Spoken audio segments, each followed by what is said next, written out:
So the epistle in the ordinary form today is from the book of Leviticus, and it's really a recapitulation of parts of the Decalogue, and it ends with the second greatest commandment, you shall love your neighbor as yourself. And this plays into the gospel because, again, the gospel in the extraordinary form is from the gospel according to St. John, and our Lord is arguing with some members of the Jewish leadership or of the crowd in Jerusalem, and they're getting ready to stone him, and he says, well, for what good deed are you going to stone me?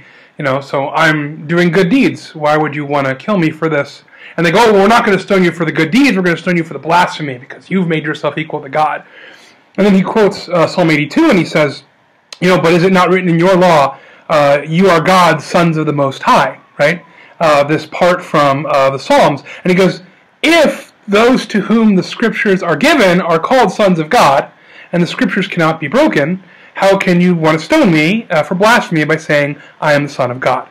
And so he kind of plays on this wordplay, on this idea, right, that Israel, in a certain sense, has been adopted by God. When Jacob was a child, I loved him. Out of Egypt, I called my son. This very scriptural idea that prefigures our own adoption to Jesus Christ, that God's people are his family, that the covenant he makes with Abraham, the covenant he makes through Moses, the promise he makes, the covenant he makes with David, these make Israel part of God's family. And so they are, in a very real sense, the sons of God. And so how can they call him a blasphemer for saying these things? And there's, of course, powerful, because it's a witty, kind of intelligent way of getting out of it, as, of course, the Logos, who reveals man to man and is man imperfect without original sin, can do that. But also it helps lead us deeper into what that does mean to the ultimate goal of the Incarnation, which is to make us all adopted children of God in the sonship of Jesus Christ. And so there's that kind of analogous sonship in the most extreme sense, where we can kind of be called God's children just by being his creatures. And then there's that kind of sonship that Israel has, that is an adoption by covenant, making them part of God's family, because covenants form bonds, they make families, covenants of marriage make a new family out of two families. Covenants join tribes together as part of the same family, etc. And then the reality of the adoption in Christ, and the really making us sons and daughters of God in the sonship of Jesus Christ, because we share his, we are given by grace to share in his divine nature. What he has by nature, we receive by grace.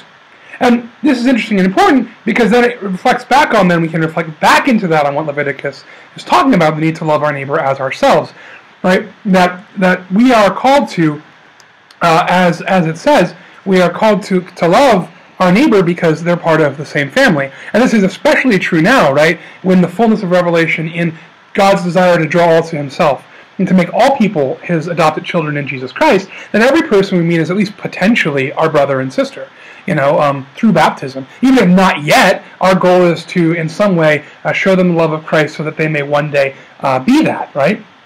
And so it's important, and I think it also speaks to something, to our circumstances right now, because during the coronavirus pandemic, because one of the things Leviticus says is, you shall not stand idly by while your neighbor is in danger, right? And it's very easy right now, especially after a few weeks, right? Especially after all the things we've done, the beards we've shaved and then not shaved every day, so now we're a hairy mess, a stubbly mess, the lack of the haircut that we should have got weeks ago, etc. Whatever your sacrifice is, some of you have certainly made greater ones than I've had to make. But we're getting easy to become stir crazy, to get cabin fever, to be like, what's going on? I want to go outside, and actually we're being asked to restrain ourselves even more because these things are playing out, and we're short on ventilators, or short on these things or those things, and it's hard to even get a full picture sometimes with so much being said so many places. But at the end of the day, what we're called to do, what our bishops are asking us to do, is to really show that love for our neighbor by not endangering their lives, by not standing idly by, which can actually mean two things for us. One is that we're obedient to what we're being asked to do for the sake of the health of our neighbor, for the sake of the health of our brothers and sisters.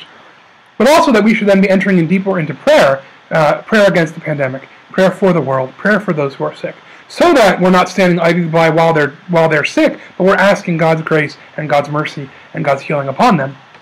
And so I think that if we do those two things, we will find, however difficult this may be, and I'm certainly not going to tell you that it'll suddenly get easy if you start praying right or something like that. Prayer isn't magic, but I think we will find our hearts slowly transforming as we seek to live that love for our neighbor in prayer and in the obedience to what we're asked to do so as to help curtail the spread of the coronavirus so that more people don't get sick and suffer from this illness, And so I think that if we turn ourselves to that prayer for healing, prayer for our neighbor, prayer for faith for the world, that God may draw more people to himself. Our Office of Communications in the diocese sends a daily news summary out. One thing that's been found is people seem to be turning to prayer more, to God more in these circumstances, and that's a good thing.